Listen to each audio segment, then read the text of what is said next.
চলুন এই পিকচার দিয়ে 5টি ইংরেজি সেন্টেন্স খুব সহজেই গঠন করে ফেলি। ফার্স্ট, সিচুয়েশন অর্থাৎ পরিস্থিতি।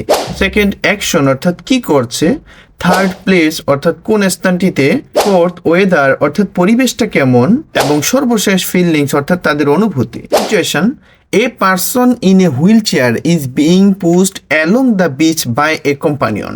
একজন মানুষকে হুইল চেয়ারে বসে সমুদ্র তীর ধরে তার সঙ্গী ধীরে ধীরে এগিয়ে নিচ্ছে। Number second, they are moving playful as the person in the wheelchair lift and arms toward the sky.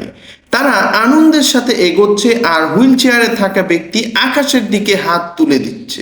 এরপর তৃতীয় বাক্য, the scene takes place beside a calm beach during golden sunset. শান্ত সমুদ্র তীরের পাশে সোনালি সূর্যাস্তের সময় এই দৃশ্যটি দেখা যাচ্ছে।